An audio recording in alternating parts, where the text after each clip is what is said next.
tayo po ay nagsampa sa tulong po ni Attorney Topacio ng kaso kay Claire Castro for libel on her libelous statements tungkol sa aking solar power business. Uulitin ko lang po, nagsampa po ako ng libel case kay Yusek Claire Castro para sa 110 million pesos in damages plus attorney's fees. Ito po ay civil case at hindi criminal case dahil hindi ko naman po nais na masaktan si Yusek Claire Castro. Nais ko lang pong depensahan ang pangalan ko dahil sa kanyang pagpapakalat ng fake news tungkol sa akin. Nais ko din pong linawin na hindi po natin kalaban ang administrasyon at si Yusek Claire Castro lang po ang ating kinasuhan. Pero ayon po sa advice ng ating lawyer, si Attorney Topacio, si Yusek Claire Castro ay pwedeng kasuhan din ng cyber libel o criminal case. Pero dahil ayaw natin masaktan si Yusek Claire Castro, 110 million pesos in damages na lang po ang sinampahan po natin sa kanya at ayaw natin siyang makulong pa. At pag-aaralan natin po ang ating mga susunod na mga hakbang pa sa kanya at sa ibang mga nagpapakalat ng fake news tungkol sa iba't ibang mga issue na nakikita naman po ng taong bayan ay nagpapalihis lang ng usapan mula sa tunay na issue ng korupsyon sa DPWH dahil si Yusek Claire Castro po kasi ay nagsimula ng kanyang mga vlog episodes tungkol sa akin, baka mga 15 na po ang kanyang mga episodes tungkol sa akin, tungkol sa kung ano-anong mga issue. Nung una, tungkol sa Cabral Files, tapos yung prangkisa na sinabi niyang binenta ko na hindi ko naman binenta, tapos yung ibang mga kontrata sa DOE na hindi naman na po sa akin, at kagabi nga po, hindi lang isa, dalawa ang kanyang episodes sa kanyang vlog tungkol sa akin. In fact, in some ways, nakakatuwa na she cares so much about me na ang dami na niya pong content tungkol sa akin. Pero sana naman po, purihin niya ako, wag niya akong i-criticize dahil lahat naman po tayo ay para sa good governance at laban sa korupsyon. Sana, katulad ng mga iba na kakampi din natin laban sa korupsyon, magtulungan na lang po tayo para ma-achieve ang mga layunin ng administrasyon na wakasan ng korupsyon sa DPWH.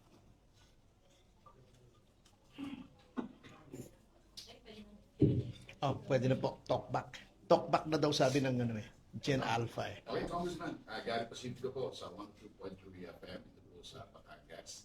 So, ito po bang mga parang fishing expedition sa pag-uungkat ng mga issue laban sa iyo?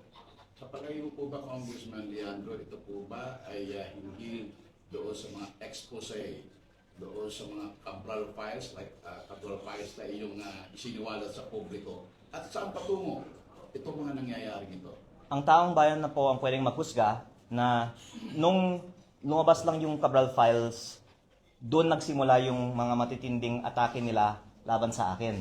At si Yusek Claire Castro ang pinaka-high profile na example nito dahil sa dami nga niya po ng mga vlog episodes tungkol sa akin, matapos lamang kong nabanggit na ako po ay in possession ng mga Cabral Files. At ang isang dahilan actually na hindi ko naman sinusubukan na kausapin sila pa na wag na nilang tamaan ako, ay nakikita naman ng publiko na hindi totoo ang sinasabi nila at ito po ay diversion lamang sa totoong issue. At hindi po ako ang nadidiscredit nila. Dinidiscredit nila ang sarili nila. Kaya pinag-aaralan ko po ang aking mga hakbang at nakita ko actually mabuti pa na magsalita siya kasi wala nang naniniwala sa kanya. Nag-release na po ng UCC si Yusek Claire Castro, and this is the exact quote. Inamin ni Kong Leviste na he is not the owner of Solar para sa Bayan anymore. which has the franchise because he has already divested his shares. He himself is the source. What's your take on this? Ang unang kong sagot ko po kay Yusek Claire Castro, sumagot na lang si Yusek Claire Castro sa korte dahil may kaso na po kami. At ang direkta ko naman pagsagot para sa kaalaman ng publiko ay ang pahayag po kasi niya ay binenta ko ang kumpanyang may prangkisa sa Meralco kaya nagkapera ako daw dahil sa prangkisa. At hindi ko po binenta ang kumpanya na may prangkisa. Ang kumpanyang binenta ko ay ibang kumpanya na ang main asset nito ay lupa sa Nueva Ecija. In fact, pinapasalamatan ko po si Pangulong Bongbong Marcos na siya po ang naging guest of honor sa groundbreaking ng proyekto ng kumpanya na itinatag ko. Ito po ang nagpasok ng pinakamalaking foreign investment sa buong Pilipinas sa taong 2025 at sa ngayon ay nag-employ ng mahigit 10,000 ng ating mga kababayan sa Nueva Ecija. Kaya hindi din po totoo na hindi po ako nagde-deliver sa aking mga kontrata. Binenta ko po ang aking kumpanya at yung may-ari ng aking kumpanya, majority stake ngayon, ay nagpapatakbo ng aking kumpanya at matagumpay po ito kasi ito nga po ay pinupuri ng administrasyon. Baka pati si Yusek Claire Castro, pinuri na niya po ang proyekto ng kumpanya na binenta ko. Kaya, pero ang point po dito is parang naliligaw si Yusek Claire Castro sa daming mga kumpanya ko kasi yung alegasyon niya, binenta ko yung kumpanya na may prangkisa, yung binenta ko, hindi yung kumpanya na may prangkisa. Yung kumpanya may prangkisa naman, ito po ang nasabi ko ng status. Ito po ay inaprubahan sa 2019 at may dalawa pong probisyon ang prangkisa. Una, para mag-operate, kailangan ng implementing rules and regulations. Pwede pong tignan ang batas na ito mismo. At ang DOE po ang dapat maglabas nito at walang inilabas na IRR ang DOE. Pangalawa, ang franchise na nakalagay naman na kung hindi mag-ooperate for 2 years, ito po ay ipso facto revoked. Ano, attorney, ang ibig sabihin ng ipso facto revoked? By its very fact, automatically. Okay. So, tumigil po ang operation ng kumpanya sa 2022 dahil hindi pa nabigyan siya ng mga permits to operate. Kaya, within 2 years of that, maaari natin sabihin na ipso facto revoked na ang prangkisa ng kumpanyang ito. Actually, nung una kong binunyag ito, baka nagulat si Yusek Claire kasi hindi niya napag-aralan ang batas na ito. Pero ito naman po ay nasa Google. At kung ginawa lang po nila ang kanilang homework at hindi lang po pang social media content ang kanilang mga vlog, hindi na nila sanang sinabi ito at hindi na sila sana napahiya. At dagdag ko din po na ang Kongreso ay nag-aproba din ng isang general law noong 2022 din na may repealing and amendatory clause na nakasaad na ang mga legislative franchise na may kaugnayan sa batas na yon ay thereby repealed or amended. At nakalagay po sa general law na ito na ang mga kumpanya sa sektor na yon ay hindi nangangailangan ng prangkisa. Ang kinalabasan po ng batas na yon ay walang saysay, wala ng visa ang prangkisa na ibinigay sa kumpanya ko noong 2019. Kaya sa maraming mga dahilan, wala nang prangkisa ang kumpanyang ito at wala na rin naapektuhan sa bagay na ito dahil mula 2022 may bago ng batas ang Pilipinas tungkol sa sektor ng kumpanyang ito. Ayan, maraming salamat po, Congressman. We have another question. Pero kung maaari ko lang dagdagan, ako po ay nasasaktan na pinalabas na yung prangkisa ng gobyerno ay ginawa kong pera. Dahil kabaliktaran nga ang nangyari. Ako po ay nag-invest ng daan-daang milyon para sa initial na mga planta ng kumpanyang ito na handa nang gumawa ng kuryente para tumulong sa ating mga kababayan. Pero hindi na aprubahan ang permit to operate. Kaya out of exceeding caution at dahil nirespeto natin ang batas, tinigil namin ang operasyon, hindi na nga gumawa ng kuryente, ang laki po ng lugi ko sa investment na yun. At ang lumalabas, sinabi nila, gumawa ako ng pera at labag ako sa batas. Kabaliktaran nga, nalugi ako dahil ako po ay nagko-comply sa batas. Kong Ellen Santos po from Net25 here. Kung linawin lang po natin, ano po ba yung pangalan ng kumpanya ninyo na may prangkisa na hindi niyo naman binenta? At alin po yung anong pangalan ng kumpanya na binenta ninyo na wala namang prangkisa? Medyo doon nagkakaroon ng Opo, para sa kaalaman ni Yusek Claire Castro, ang kumpanyang may prangkisa ay Solar para sa Bayan Corporation. Ang kumpanyang binenta ko sa Meralco ay SP New Energy Corporation. At ang nababanggit, kung hindi pa ako nagkakamali, sa mga pahayag ng DOE, ang SP New Energy Corporation. Kaya actually, nalulungkot din ako na nasama pa sa usapan ang kumpanyang binenta ko na sa ibang kumpanya. Tahimik lang naman po sila, gumagawa sila ng trabaho para sa ating mga kababayan. Pinakamalaking foreign investment nga po ng ating bansa ay nasa kumpanyang binenta ko. At ito nga po ay pinuri ni Pangulong Bongbong Marcos sa November 2024 sa groundbreaking. Tapos dahil hindi nag-research si Yusek Claire, biglang kinontra pa niya ang pagpuri ni Pangulong Bongbong Marcos sa proyekto ng kumpanyang itinatag ko. At ang pinaka masamang consequence nito ay baka mag-isip na ang mga investor, lalo na ang mga dayuhan, na hindi naman kailangan mag-invest sa Pilipinas. Bakit pa ako mag-invest sa bansang ito kung maaari akong maging content ng vlog ng Yusek? Kaya ito po ay actually magbibigay ng chilling effect para sa mga investor sa power sector at ng mga foreign investors. Dahil ang dahilan na hindi ko po na ituloy ang ibang mga proyekto ko na wala pong akong nakuhang kahit piso mula sa gobyerno, pero hindi ko lang itinuloy ang pagpatatayo ng mga private projects ko, ay dahil nga sa hirap sa pagkuha ng mga approvals ng gobyerno. At ito din po ay dahilan na may perception ang mga investor na mahirap magnegosyo sa Pilipinas dahil ang mga negosyante ay ginigipit ng gobyerno. At ang lumalabas, ayoko naman pong magkusga tungkol sa mga polisiya ng ibang mga ehensyo ng gobyerno, pero napapatunayan ngayon na kung ikaw ay kahit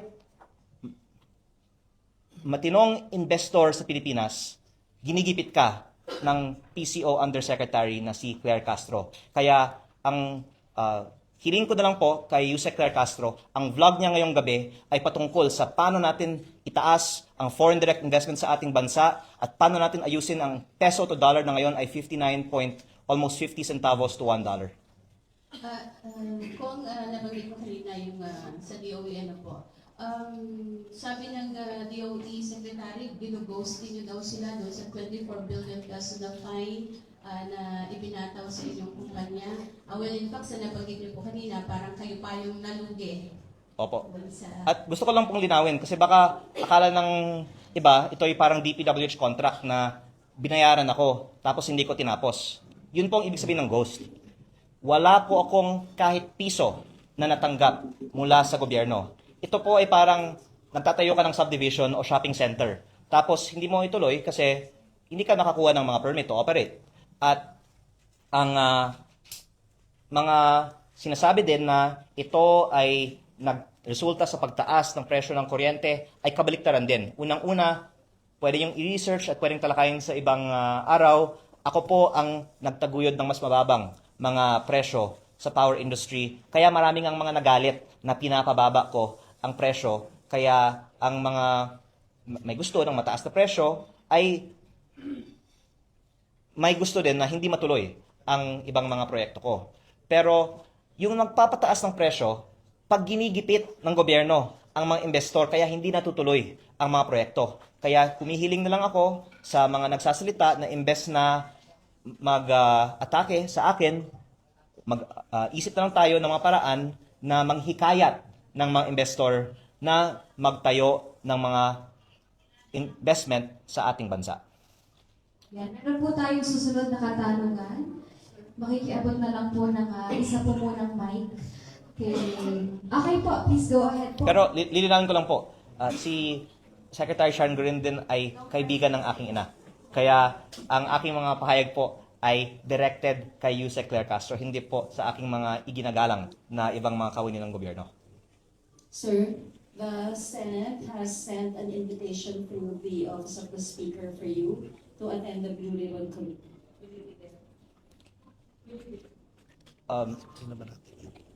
Ang nais kong sagutin dyan ay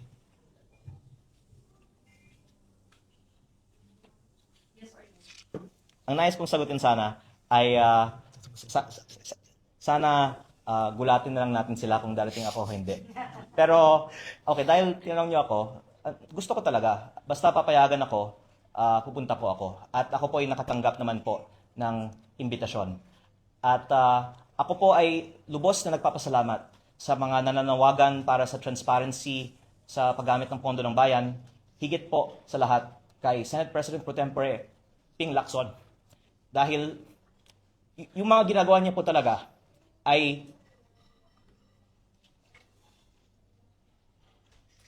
para sa bayan.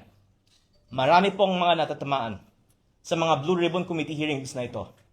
Maraming may gustong hindi na matuloy ang mga Blue Ribbon Committee hearings na ito. At despite all of those who would want to keep the truth from the public, the fact na ipinagpapatuloy pa ni Senate President Pro Tempore Ping Lacson ang mga Blue Ribbon Committee hearings ay isang napaka gandang patunay na seryoso ang ating gobyerno, lalong-lalo po ang Senado sa leadership po ni Senate President Pro Tempore Ping Lacson para lumabas ang katotohanan sa paggamit ng pondo ng bayan. Sir, can you please clarify kasi sinabi na about policy? Sir, can you please clarify kasi sinabi po ninyo, basta papayagan kayo, you will go. Sino po ang dapat magbigay ng permiso po sa inyo? Okay. Ang usapan natin ay initially about the case that I filed on Yusek Claire Castro this morning. But I thank you for bringing up this topic because it is the real issue for public interest now. And I'm going to say some things now for the first time. Unang-una po, mula nung may nakuha kong mga files mula sa DPWH last year, marami ng mga nagsabi sa aking ina, and in some cases pati sa akin, na gagawan ako ng mga kaso kung ilalabas ko ang mga files na ito. At para sa sarili kong kapakanan, tumahimik na lang po ako. Pero not least because of exemplary role models like Senate President Pro Tempore Ping Lacson, tuloy po tayong nagsasalita at naglalabas ng impormasyon tungkol dito. Ngayon, ang alam ng publiko tungkol sa files sa DPWH at tungkol sa mga DPWH projects ay tip of the iceberg po lamang. The public only knows the tip of the iceberg in terms of the projects currently being investigated by the DPWH. But I hope that the Blue Ribbon Committee hearing led by Senate President Pro Tempore Ping Lacson will increase the public's knowledge of what are really behind these files. And I defer to Senate President Pro Tempore Ping Lacson on doing so because I greatly appreciate also his and even Congress's statement that they will subpoena the Cabral files from the DPWH. And hopefully by doing this in the Blue Ribbon Committee hearing, finally malalaman na ng publiko ano po ang laman nito. Pero tinanong niyo po, bakit ako maaring hindi makarating sa Blue Ribbon Committee hearing kahit na ako po ay nakatanggap na ng imbitasyon? Dahil marami nga pong nagsasabi na huwag kang magsalita at baka kung ano pang mangyari sa'yo. Kaya ang mga files na hawak ko ay nasa mga USB. At kung may mangyari man sa akin, lalabas ang buong files na hawak ko. Kaya makakaasa po ang publiko na malalaman nila ang katotohanan patungkol sa budget ng DPWH at sa mga proyekto ng DPWH kahit may mangyari sa akin. Pero kaya ko po sinabi na hindi ako sigurado na makakarating ako sa Blue Ribbon Committee hearing dahil kung babasehan ko po sa mga ipinarating na sa akin at sa aking ina, hindi ko po alam kung ano po ang mangyayari sa akin bago mag-Blue Ribbon Committee hearing. Opo, sir, hindi naman po ibig sabihin that you need to seek permission from the House leadership or the Speaker. Hindi po. Basta ako po ay may imbitasyon. Basta ako po ay hindi patahimikin, nais ko pong dumalo sa Blue Ribbon Committee hearing. Sir, can you please clarify the information that you are still the Vice Chair of the Board of Solar Philippines? Ako po ay may-ari ng Solar Philippines. Kaya ang kumpanyang itinatukoy, una, yung Solar para sa Bayan, at pangalawa po, ang SP New Energy Corporation, hindi po ang Solar Philippines. Ang Solar Philippines Power Project Holdings Inc., ang holding company ng mga shares ko sa mga ibang kumpanya kabilang ang minority interest ko sa SP New Energy Corporation. Ako po ay walang management involvement sa SP New Energy Corporation at I believe may komunikasyon ang SP New Energy Corporation sa DOE. Ako po ay hindi nakakatanggap ng mga komunikasyon na ito. So, hindi po kayo involved dun sa day-to-day operations ng Solar Philippines? Opo, pero by the way, ako po ay may SALN. Nakalagay po ang shareholdings ko. At ang SP New Energy Corporation din naman po ay publicly listed company sa Philippine Stock Exchange. Kaya, consistent with our advocacy for transparency, nilalabas naman po natin ang aking mga ownership interests sa mga kumpanyang ito. Hindi po ito controlling interest sa SPNEC. At ako din po ay nag-iingat na umiwas sa mga usapan na makaka-involve sa companies that I have interest in. Pero, in fact, kung ako po ay bibigyan ng pagkakataon ng Kongreso na talakayan din ang mga issue sa power industry, baka 6 na oras po tayong magpe-press con tungkol sa mga anomalya at ang regulatory capture at ang ibang mga sikreto na hindi pa lumabas sa publiko tungkol sa power industry. Pero alang-alang din po sa maraming mga matatamaan kung tayo po ay magkakaroon ng press con po tungkol doon, hindi ko po binubuksan ang mga issues ng power industry. Ito po ay aking sagot lang sa iniiwasan ko nga na talakayin ang mga sektor na may connection sa mga kumpanya na ako po ay may shares in. Sir, last na lang po. Can you give us a timeline ng request nyo for a meeting with Senator Lacson? Like, on this day, kinausap niyo yung mom nyo and then your mom talked to Senator Lacson, etc. Plus yung reports daw that you cried to your mom. Can you Okay. please clarify? Unang-una po, ang sinabi naman po ni Senting ay nag-usap siya sa aking ina. So, hindi naman po ako yung nag-usap in that instance directly kay Senting. At hindi po totoo na umiyak ako sa aking ina. Baka mas totoo po na ang aking ina yung umiyak. Pero ang sinabi naman po ni Senting sa kanyang press briefing ng isang araw ay ako po ay dumadaing sa aking ina kung bakit ako ang inaatake kung si Senting din po ay may marami naman din binubunyag. At unang-una dahil si Senting kasi naman ay very senior and highly respected member of the Senate at very well-prepared siya sa kanyang mga binubunyag. Yung unang nabanggit ni Senting ay ang karamihan ng mga miyembro ng 19th Congress ay may mga insertion. Nung nabanggit niya yun, maraming mga nagalit, pero yun ay totoo. Kaya saludo po ako sa kanya, kahit po maraming mga natamaan, sinabi niya ang totoo. Tapos nabanggit din niya na at least 5 cabinet secretaries and even some undersecretaries have allocables. This is in the Cabral files. I am corroborating what Senator Ping Lacson has said. And yun po ang konteksto bakit sinabi ko sa aking ina, bakit ako ang inaatake pero si Senping hindi. Kasi syempre, lahat ng mga tao takot kay Senping eh.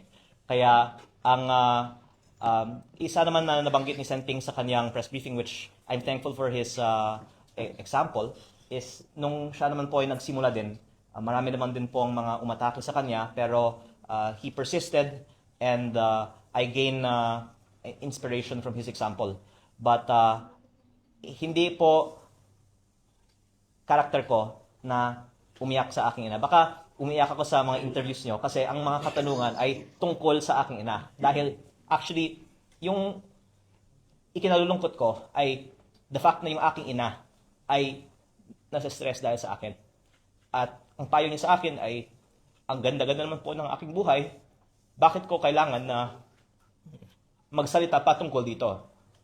Alam nyo, kabaliktaran nga ang sinasabi ni Yusek Claire Castro na gumawa ako ng pera sa mga transaction sa gobyerno. Yung ginagawa ko ngayon ay wala akong financial benefit. Malaki ang nawawalan sa akin financially dahil dito. Pero ang sana nakikita ng publiko, ang importante sa akin ay hindi ang sarili kong kapakanan o financial interest, kung hindi ang paglalabas ng katotohanan. Pero ang dahilan po na nalulungkot ako ay dahil maraming kumakausap sa aking ina at nasa-stress siya at pinapayuhan niya ako na tumahimik na lang. Pero dahil sa aking conviction na dapat lumabas ang katotohanan, pinagpapatuloy ko pa ito, pero sana wag na pong ma-stress ang aking ina. So sir, sinabi mo kanina na baka mas totoo na yung aking ina ang umiyak. So, did she write to Senator Lacson or pag kayo nag-uusap? Hindi siguro kasi I think text naman sila nag-communicate eh. Pero Pero pag kayo nag-uusap, sir, umiyak siya sir. hindi naman ko masasabi yan. Pero basta yung nanay ko yung mas naaapektuhan kaysa sa akin. Kasi ako po ay, nabanggit ko naman din sa ibang interview, mahirap na kalaban dahil binenta ko ang aking kumpanya, kaya wala akong kailangang proteksyonan, wala po akong asawa o anak, at wala akong kailangan na pera galing sa gobyerno. Ang gusto ko lang po ay ilabas ang katotohanan at kung aatakihin ako, lalo kong ilalabas ang katotohanan. Sir, how do Pero ang aking ina naman, bilang ina, ay syempre, concerned sa kanyang anak. Sir, how do you take yung advice po ni Senator Lacson na huwag bara-bara?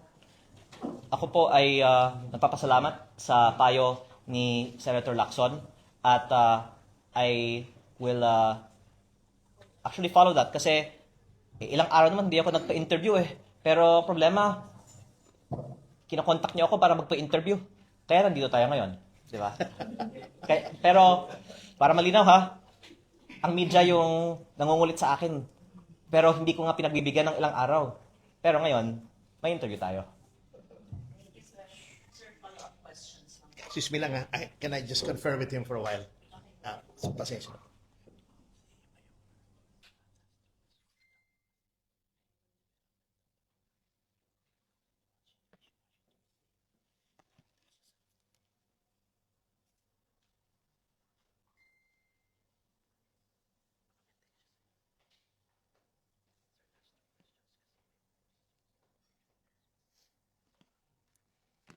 Sorry.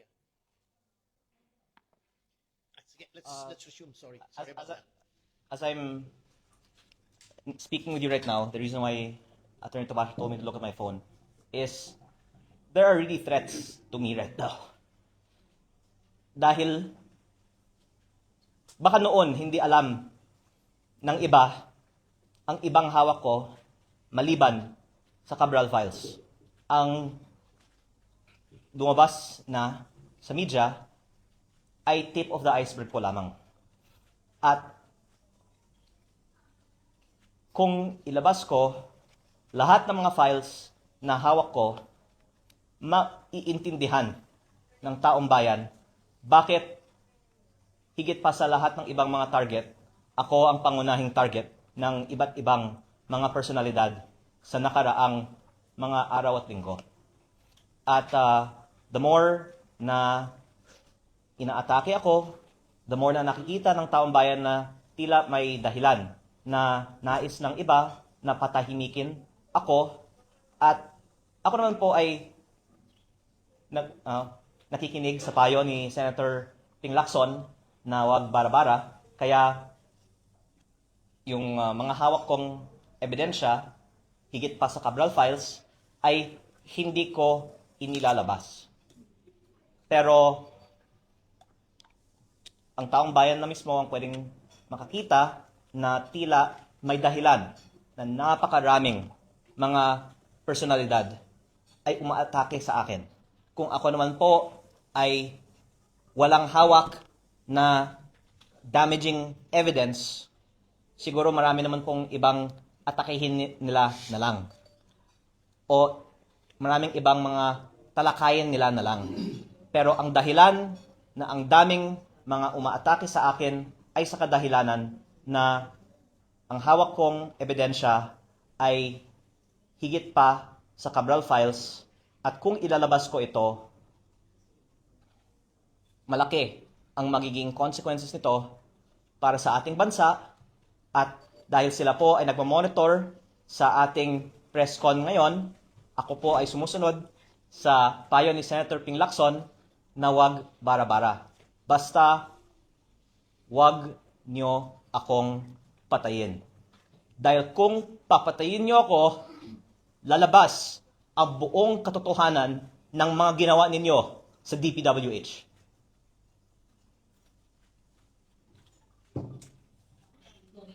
Kasama ko ron, huwag nyo rin akong patayin, ha?